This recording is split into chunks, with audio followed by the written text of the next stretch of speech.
Assalamualaikum warahmatullahi wabarakatuh. Saya Arda Nardianti Amira Aribah dari kelas 11 IPS 3 akan menjelaskan tentang revolusi Indonesia. Oke, sebelum kita masuk ke penjelasan, kita harus tahu dulu nih sebenarnya revolusi itu apa sih? Jadi revolusi itu suatu perubahan sosial dan kebudayaan yang terjadi dalam waktu yang cepat gitu. Terus kalau revolusi Indonesia jadi apa? Revolusi Indonesia menurut kompas.com itu masa setelah kemerdekaan, Republik Indonesia masih berkonflik dengan Kerajaan Belanda.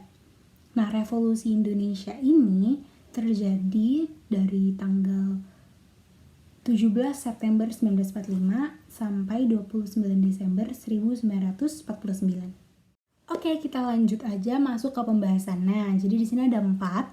Yang pertama, pemikiran yang melandasi revolusi Indonesia. Di sini ada 2 nih, ada nasionalisme sama demokrasi.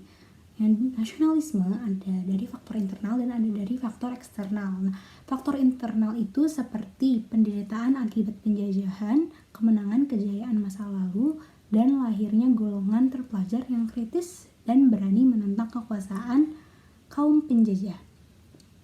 Yang kedua, faktor eksternal seperti kemenangan pertempuran Jepang atas Rusia, perjuangan rakyat Filipina, India, Turki, Mesir, serta karena masuknya faham-faham baru di kalangan rakyat Indonesia seperti liberalisme, nasionalisme, demokrasi, dan pan-islamisme.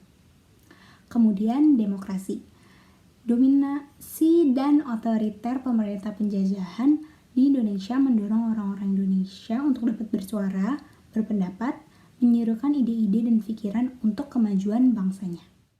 Oke, selanjutnya adalah latar belakang revolusi Indonesia. Jadi pergerakan nasional seperti Budi Utomo, Sarekat Islam, Partai Nasional Indonesia, dan sebagainya itu memprakarsai strategi kerjasama dengan mengirim wakil mereka ke Volksraad, yaitu Dewan Rakyatnya orang Belanda gitu kan, dengan harapan Indonesia akan diberikan hak memerintah sendiri tanpa ada campur tangan Belanda. Mereka menuntut kebebasan Indonesia dari Belanda. Selain itu, sekutu termasuk Belanda membentuk suatu badan komando militer bernama Allied Forces for Netherlands Indies atau AFNI untuk kembali merebut kekuasaan di Indonesia. Nah, mengetahui hal tersebut, tanah air tentu tidak tinggal diam dan masyarakat mulai bergerak untuk melakukan perlawanan yang berujung terjadi perjuangan revolusi Indonesia. Oke, selanjutnya merupakan peristiwa penting yang ada di sekitar revolusi Indonesia, yaitu yang pertama proklamasi kemerdekaan Indonesia, yang kedua perjanjian Linggarjati, yang ketiga agresi militer 1, yang keempat perjanjian Renville, yang kelima agresi militer Belanda 2, yang keenam perjanjian Roem-Royen, dan yang terakhir konferensi meja bundar atau KMB. Nah, di samping itu ada juga faktor pendukung terjadinya revolusi Indonesia, yaitu terjadinya bom atom oleh sekutu di kota Hiroshima pada tanggal 6 Agustus 1945 dan bom atom kedua oleh Amerika Serikat di kota Nagasaki pada tanggal 9 Agustus 1945. Oke, yang terakhir merupakan pengaruh dari revolusi Indonesia itu sendiri. Jadi yang pertama adalah kekurangan bahan makanan dan bahan bakar.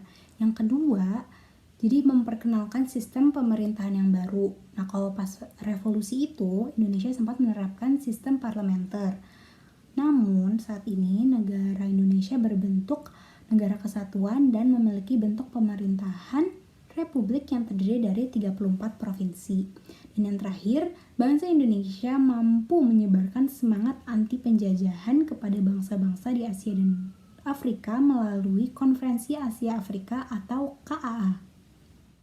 Nah, itu dia penjelasan tentang revolusi Indonesia dari saya. Mohon maaf bila ada kekurangan. Semoga bermanfaat. Wassalamualaikum warahmatullahi wabarakatuh.